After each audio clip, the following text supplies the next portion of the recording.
26번째 시간이고 제목이 천사와 마귀가 달리기 시합을 누가 더 빠를까라는 제목으로 말씀을 대언하도록 하겠습니다.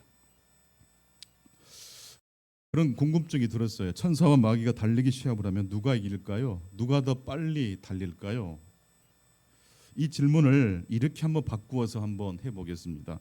마귀와 천사 중 누가 더 자신을 가볍게 여길까요?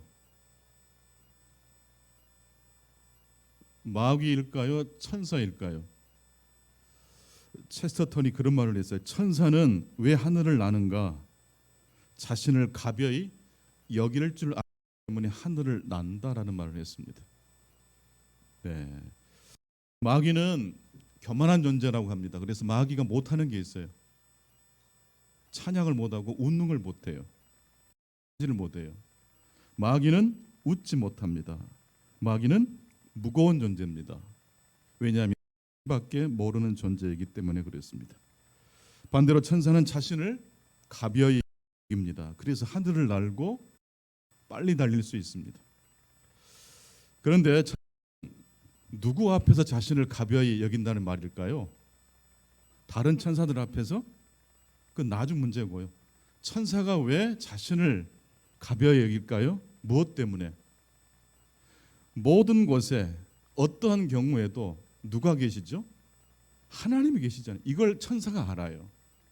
그래서 천사는 무슨 일을 만나든지 어디 있든지 자신을 하나님 앞에 있는 존재로 알기 때문에 자신을 교만하게 내세울 수가 없어요. 자신을 가벼이 여겨요. 즉 하나님 앞에 자신을 가벼이 여긴다는 것은 하나님을 찬송한다는 뜻입니다. 하나님, 제가 천사여서 대단한 존재 같아 보이지만 저는 사실 하나님의 피조물입니다. 하나님의 작품입니다. 여러분, 하나님 앞에 우리 역시 자신을 가볍게 여기는 존재여야 되지 않겠습니까? 근데 여러분, 하나님 앞에 자신을 가벼이 여기는 게 쉬울까요? 어려울까요? 어려워요? 우리도 한때 그게 되게 어려웠을 때가 있었어요.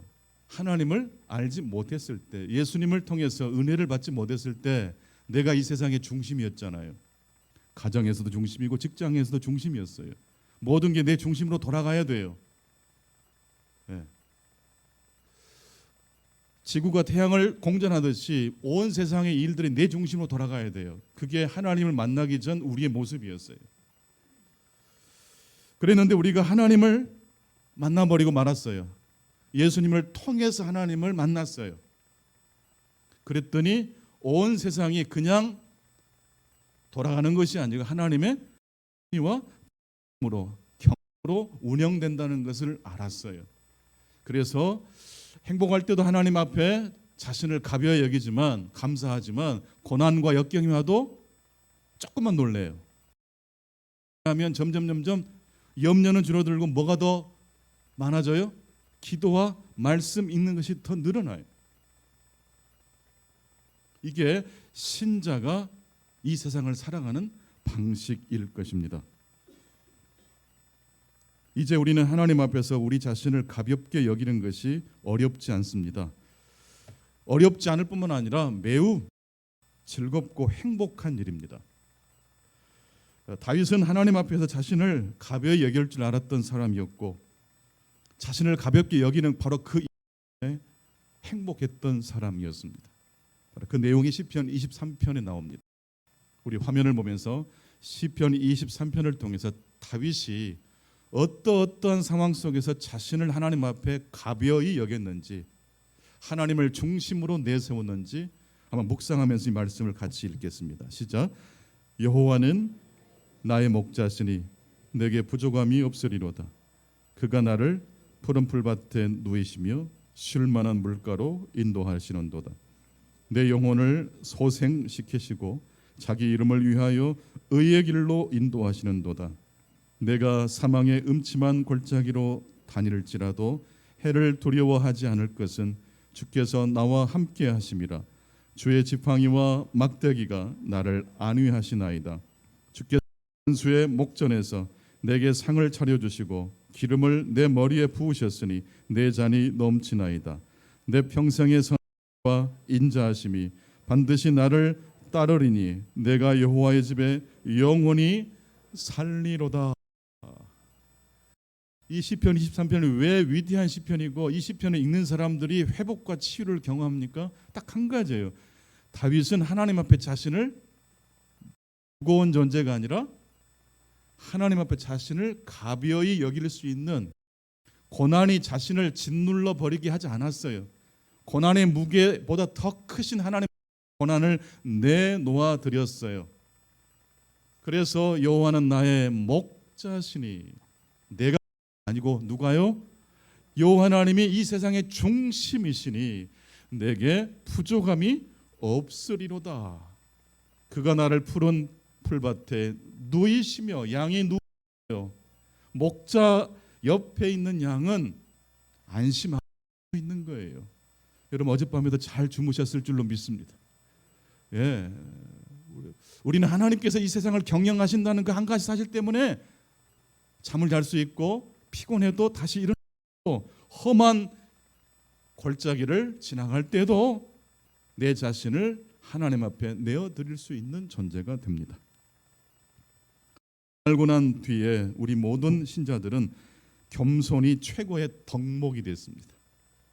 여러분 신앙생활의 최고의 덕목이 뭐라고요? 그건 겸손이에요. 하나님을 경외한다, 하나님을 영화롭게 한다. 쉽게 말씀드리면 한 단어로 말하면 겸손이에요. 나를 하나님 앞에 가벼이 여긴다는 뜻이에요. 바나바와 바울은 하나님 앞에서 자신들을 가벼이 여길 줄 알았던 사람들이었습니다. 그들 안디옥 교회 문제가 터졌을 때 지난주일 우리가 배웠던 것처럼 유대에서 가만히 들어온 어떤 사람이 자격증도 없는 사람이었던 것 같아요. 무인가 신학교를 나왔던 사람인 것 같아요. 안디옥 교회에 와가지고 복음을 이야기하면서 슬며시 복음만으로는 구원받을 수 없어, 할례 받아야 돼, 유대인으로 개종을 해야지 하나님의 인정을 받는 거야 라고 슬며시 복음을 비틀어 버렸어요. 여러분 거짓말도요 확신 있게 말하면 먹히든가요 안 먹히든가요? 먹고. 이제 막 교회가 탄생한 안디옥 교회, 탄생한 지 얼마 안 된 안디옥 교회 입장에서는 쉬운 문제가 아니에요. 구원이냐 구원이 아니냐 아주 절박한 문제였어요. 단순히 애들이 대학 가고 직장에 취직하는 문제가 아니고 이건 구원의 문제였어요. 그래서 안디옥 교회가 회의를 해서 바나바와 바울과 몇몇의 형제를 예루살렘 교회에 파송해서 이 문제를 해결하도록, 지혜롭게 해결할 수 있도록 보냈던 것이고, 예루살렘 교회의 지도자는, 실질적 지도는 누구였죠? 베드로 사도였고, 베드로 사도가 그래서 이 바나바와 바울의 일행을 다른 사도들과 한 다음에 어떻게 이 문제를 접근하고 처리했습니까? 사도행전 15장 11절 말씀, 거기에 이 초대교회 그 유대인 그리스도인들과 이방인 그리스도인들 사이에 자칫 잘못하면 갈등이 벌어져서 교회가 분열될 수 있었던 아주 큰 문제였어요. 이때 이 사도행전 11절에서 이렇게 베드로 사도가 첫 번째 중요한 말씀을 언급합니다. 같이 읽겠습니다. 시작.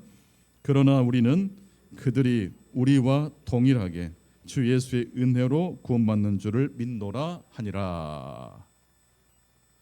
여기서 가장 중요한 단어가 어떤 단어라고요? 우리라는 단어예요. 우리. 은혜라는 단어도 중요하지만 우리예요. 우리.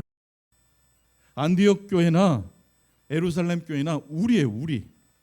한 형제라는 뜻이에요. 어떤 점에 한 형제라고 말하고 있어요? 그리스도의 복음이 필요한 은혜로 말 구원을 받는다는 점에서는 이방인 그리스도인이나 유대인 그리스도인이나 동일하다는 뜻이에요. 할례가 복음의 핵심이 될 수 있어요, 없어요? 없어요. 그런데 여러분, 복음이란, 기쁜 소식이란 사람에게 기쁜 소식이 된다고 그랬죠? 자신을 죄인이라고 여길 줄 아는 사람에게만 복음은 기쁜 소식이 된대요. 즉 하나님 앞에 몸의 힘을 뺀 사람에게 복음이 기쁜 소식이 되는 거예요. 하나님 앞에 무릎을 꿇는 사람이 시편 23편의 다윗이었던 것처럼 우리 모두가 하나님 앞에 내 자신을 복음이 필요한 사람, 즉 죄인으로 여길 수 있을 때라야 하나님의 은총이 우리에게 오는 거예요. 달리 말씀드리자면 문제의 일부가 아닌 사람은 해결책도 될 수 없다는 뜻이에요. 당신만 고치면 되는데, 그것만 고치면 되는데 라가 아니라 우리 모두가 문제의 일부분이라고 말할 때 복음의 소식이 우리 가정을, 우리의 교회를, 우리 사회를 역사할 줄로 믿습니다. 당신만 고치면 돼, 너만 고치면 돼, 너만 잘하면 돼, 영원히 문제 해결책이 나올 수가 없어요. 우리 모두가 복음이 필요해요. 예수 그리스도의 복음이 필요한 사람, 즉 죄인인 줄로 믿습니다. 그래서 체스턴이 이 세상의 문제가 무엇이냐라는 기자의 질문 앞에 바로 전보를 쳤다고 했잖아요. 누가 문제예요? 무엇이 문제예요? I am. 다 같이 합시다. I am. 내가 문제예요. 나도 그 문제의 일부분이라고 전보를 쳤어요. 복음은 우리가 바로 그 문제의 일부분에 속한 사람이라고 말씀해, 바로 그 복음이라고 말씀드릴 수 있습니다. 그렇게 교회 분열의 위기를 극복한 초대교회, 이제 이 문제를 극복했기 때문에 앞으로 웬만한 문제 정도는 극복할 수 있는 기반을 만들어 버린 거예요. 안디옥 교회는 이방 성도들의 대표적인 교회, 예루살렘 교회는 유대인들을 대표하는 유대인들의 중심이 되는 교회. 이 두 교회가 갈등의 소지가 됐던 이 복음의 문제를 제대로 해결했습니까? 해결하지 못했습니까? 해결했어요. 서로 인내하고 노력하고 이방인은 유대인을 배려하는 목을 맨 고기를 먹지 않고 피채 먹지 않고 등등등등, 그 정도는 본질이에요? 비본질적인 문제예요? 그건 본질이 아니기 때문에 얼마든지 이방인들도 수용할 수 있었던 문제였어요. 중요한 것은 유대인이나 이방인이나 누구를 통해서 하나님을 만나야 된다는 거예요. 예수 그리스도에서, 예수 그리스도의 은혜의 복음이 아니면 우리가 하나님 앞에 설 수가 없다는 말씀이었습니다.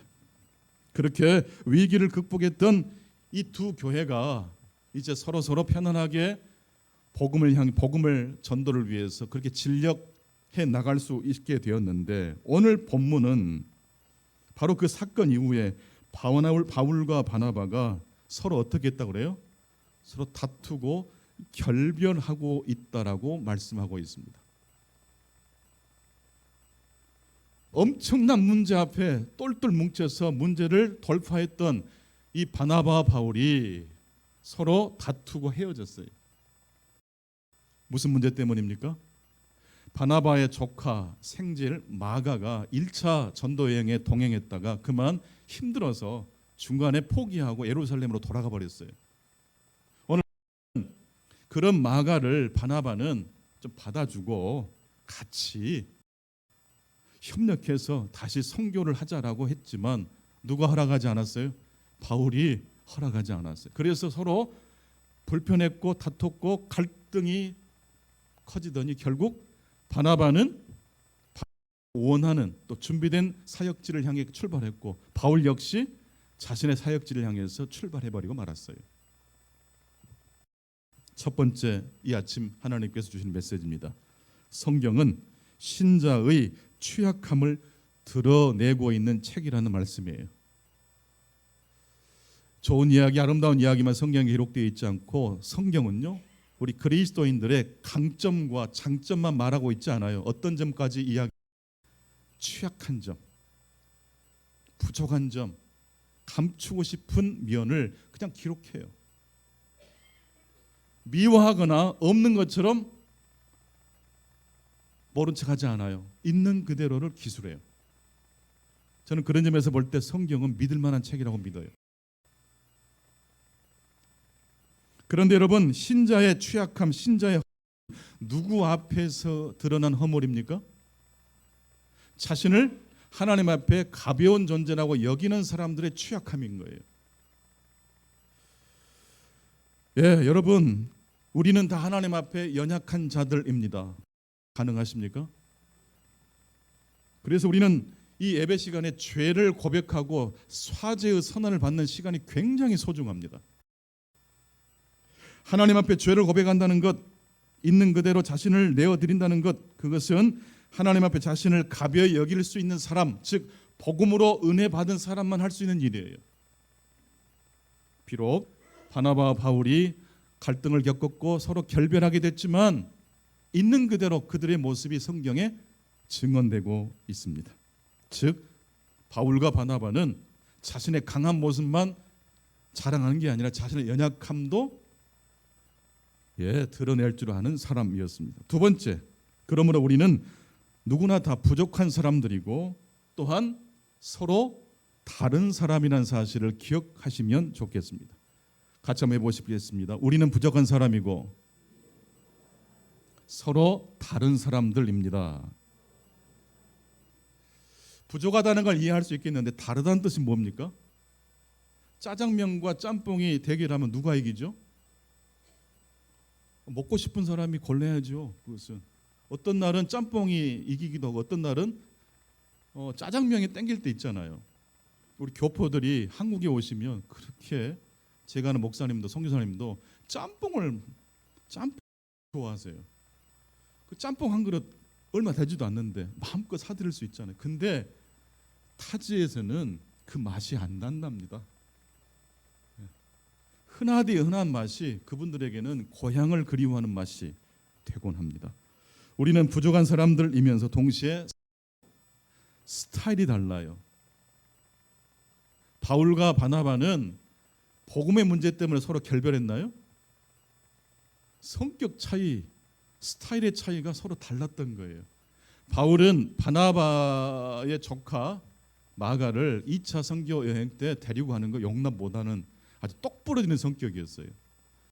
바나바는 어떤 사람입니까? 굉장히 품이 넓은 사람이에요. 얼만큼 넓었을까요?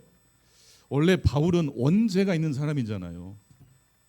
스테반을 죽일 때 주동자였고 교회를 핍박했던 사람이 바울이었잖아요. 원죄가 있어요. 그래서 다메섹 도상에서 바울이 회심한 다음에 누구 한 사람 바울에게 선뜻 손을 내밀어주는 사람이 없었어요.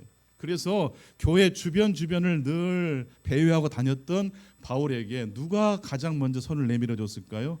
바나바입니다.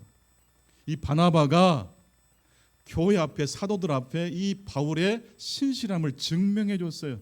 보증을 해줬어요. 그래서 바울 사도가 이렇게 선교사로 이방인의 선교사로 사역할 수 있게 된 거예요. 그러니까 그런 점에서 보면 더더구나 바울은 바나바를 저렇게 대들거나 갈등을 하면 됩니까? 안 됩니까? 안 되는 사람이에요. 누가 이 갈등에 문제가 더 잘못이 많았을까요? 바울일까요? 바나바일까요? 아무도 몰라요. 성경에 기록되지 않아요. 그냥 추측할 따름이에요. 추측하도록 그런 부분들을 다 삭제한 의도적인 이유가 있어요. 이 사건이 일어난 다음에 바로 사도행전을 기록한 게 아니라 30-40년 정도 시간이 지난 다음에 사도행전이 기록된 거예요. 누가가 이 성경을 기록할 때 그때 그 사건을 그대로 리얼하게 거칠게 쓰지 않고 나중에 이 마가를 바울이 어떻게 했던가요? 다시 오라고 그랬잖아요. 그러니까 시간이 지난 다음에 또 복음으로 바울이 하고 성숙해진 다음에는 어떻게 서로가 서로를 자극하는 말, 일부러 서로를 상처 주는 말을 하지 않는 상태로 또 어쩔 수 없이 싸웠고 서로 결별했다, 그런 이야기를 성경에서 기술하고 있어요. 여러분, 복음 때문에, 구원의 문제 때문에 바울과 바나바가 싸운 게 아니라는 사실이 이 두 번째 대지의 포인트예요. 만약 안디옥 교회에서 또다시 이방인의 교회에 누군가에서 복음의 문제를 건들고 복음을 훼손하는 일을 했다면 바나바와 바울은 손을 잡았을까요? 잡지 않았을까요? 잡는 거예요. 우리 교회도 정말 큰 위기와 어려움 닥치잖아요. 똘똘 뭉쳐요. 신기해요. 평상시에는 서로 견해도 다르가지만 중요한 문제 앞에서는 서로 무릎을 꿇잖아요. 이게 하나님 앞에 자신을 가벼이 여기는, 하나님을 영원롭게 하는 성도들의 삶의 본질인 줄로 믿습니다. 그래서 우리 가치관이 같을지라도 서로 입장 차이가 있다는 사실을 그냥 쿨하게 인정하면 좋겠어요. 이제 명절이 다가오는데 어쩔 수 없어요. 통과합시다. 예? 그래서 이왕이면 웃고 통과하길 바랍니다. 오면 반갑고 가주시면 더 반갑고, 아무튼 할렐루야 아멘 외치면서 이 명절을 믿음으로 돌파하시는 충광의 모든 성도들 되시기를 축원합니다.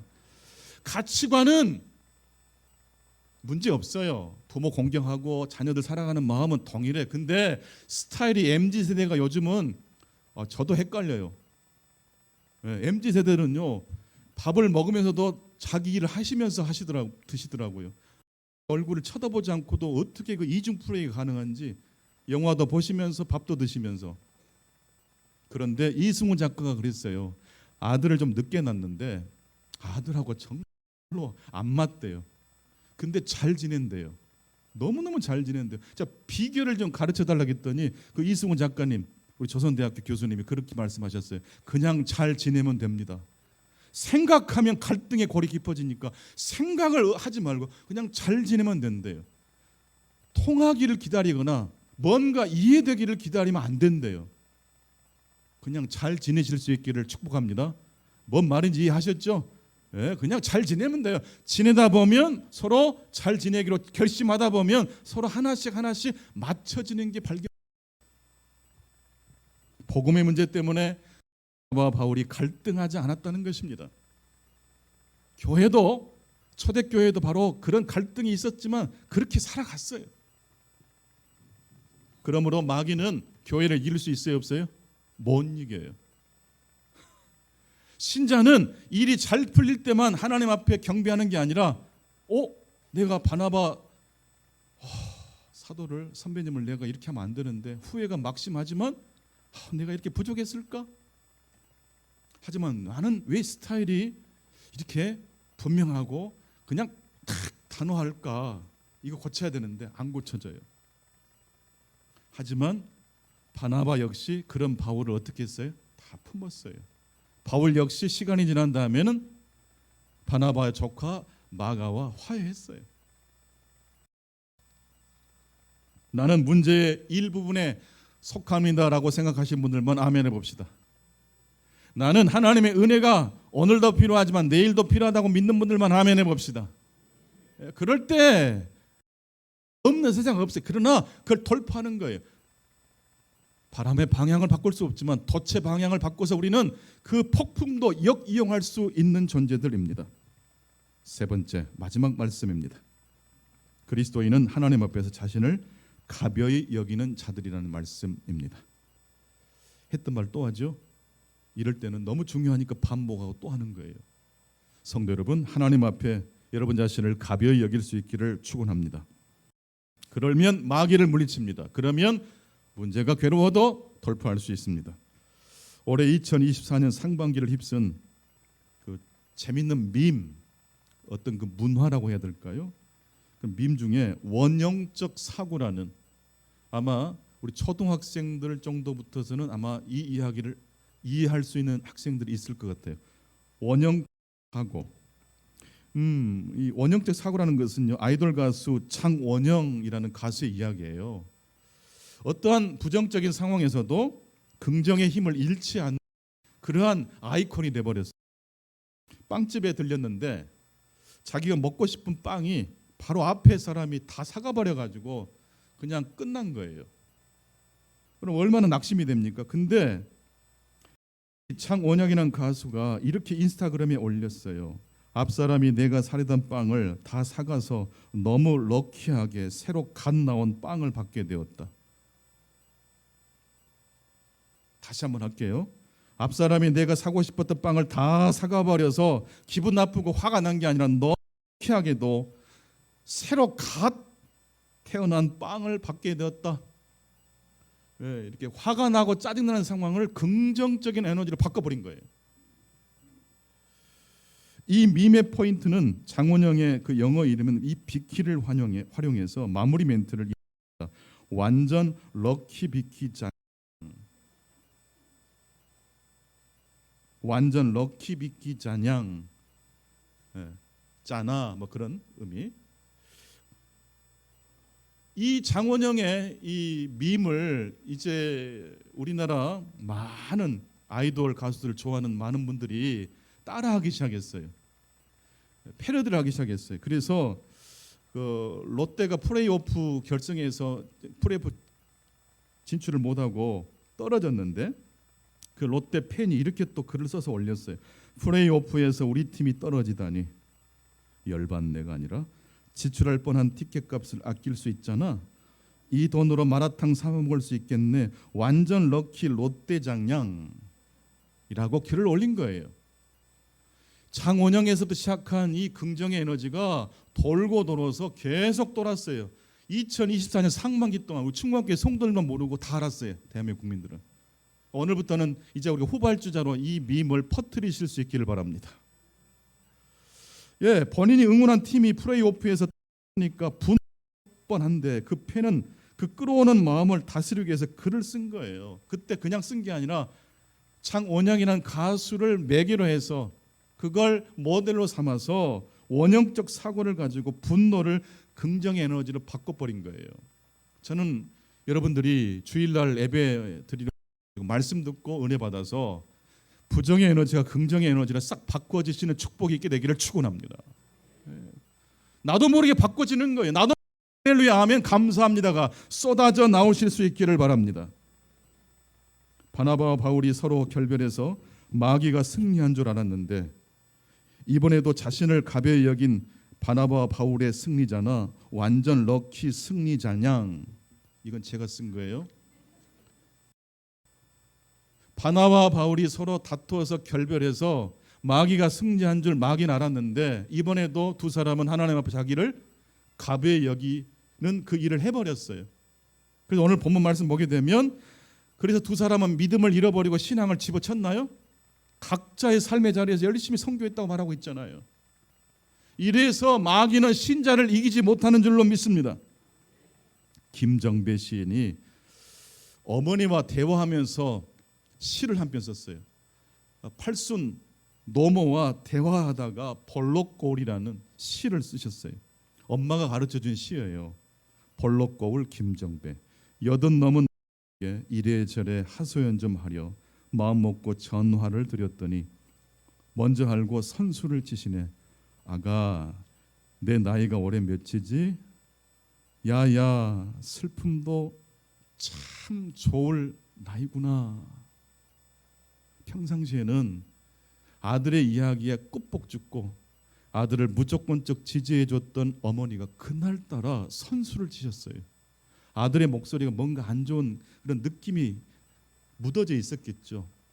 어떤 것만 능사가 아니고 더 큰 그림 속에서 내 아들이 현재 고난을 보았으면 하는 마음에서 어머니는 자식에 대한 감각이 있잖아요. 본능적인 감각이 있잖아요. 예? 그 모성애가 있잖아요. 감각 있잖아요. 아가, 네 나이가 올해 몇이지? 40입니다. 야야, 슬픔도 참 좋을 나이다. 그 어머니의 말씀 때문에 볼록 거울처럼 툭 튀어나왔던 자기 얼굴이 보였대요. 그러면서 살며시 불평불만이 스르르 꼬리를 감추고 말았다라는 그런 시.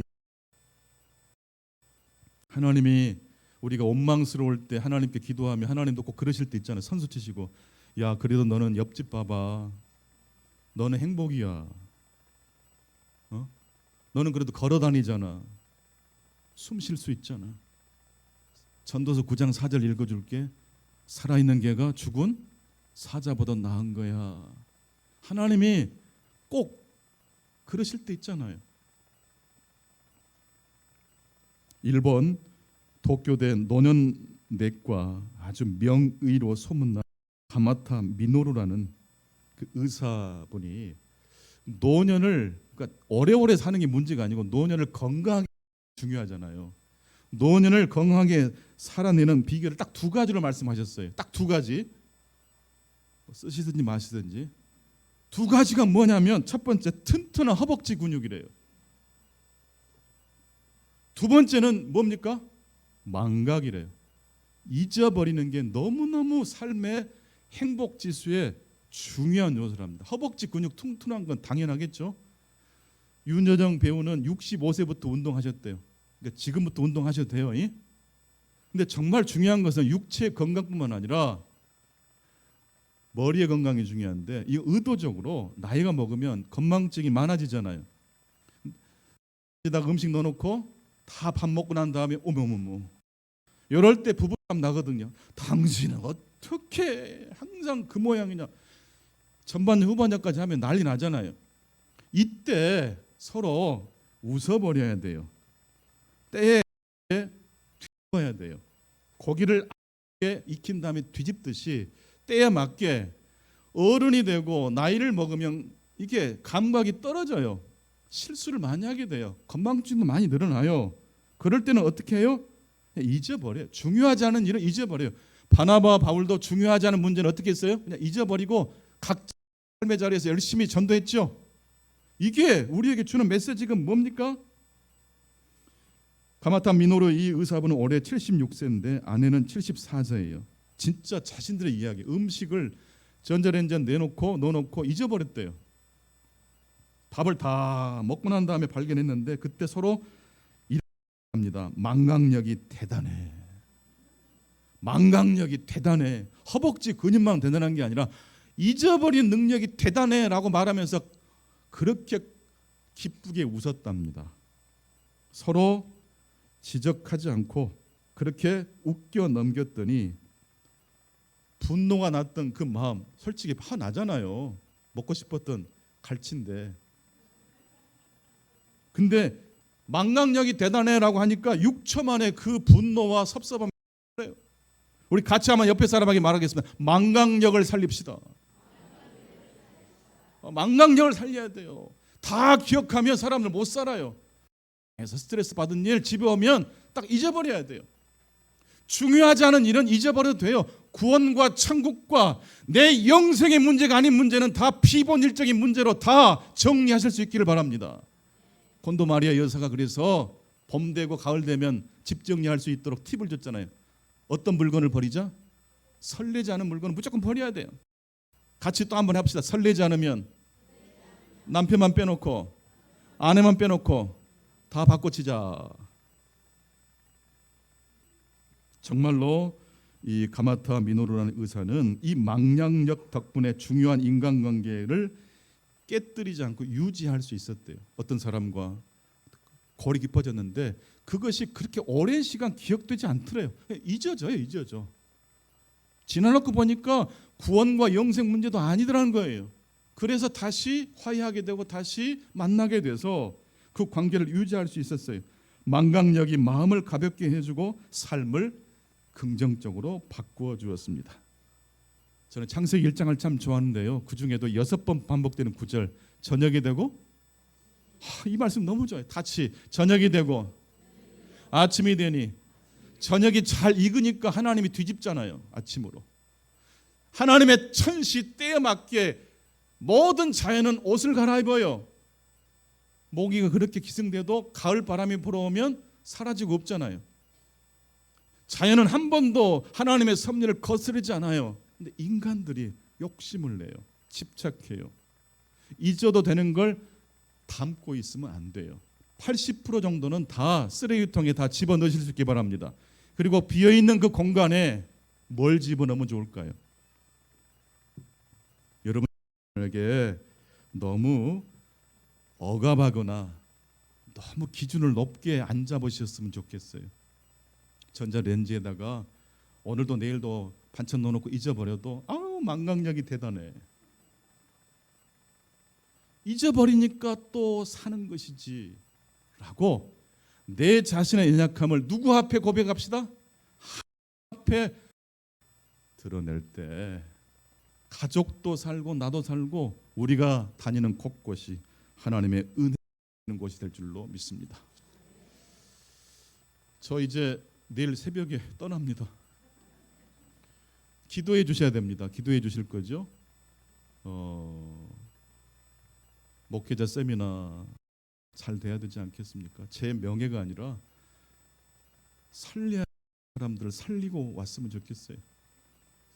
네, 꼭 기도해 주시고 건강을 위해서 기도해 주시고 봐야 될 걸 보고 또 들어야 될 것 잘 듣고 오도록 그렇게 해 주시면 감사하겠습니다. 기도하겠습니다. 하나님 아버지 감사합니다. 살 길을 주시고 피할 길을 주시고 진리의 길로 나갈 수 있도록 믿음을 주셔서 감사합니다. 오늘 들은 말씀이 우리 가슴에 새겨지는 말씀 되게 하시고 우리의 운명을 바꾸는 터닝 포인트가 되게 해 주옵소서. 예수님의 이름으로 기도하옵나이다.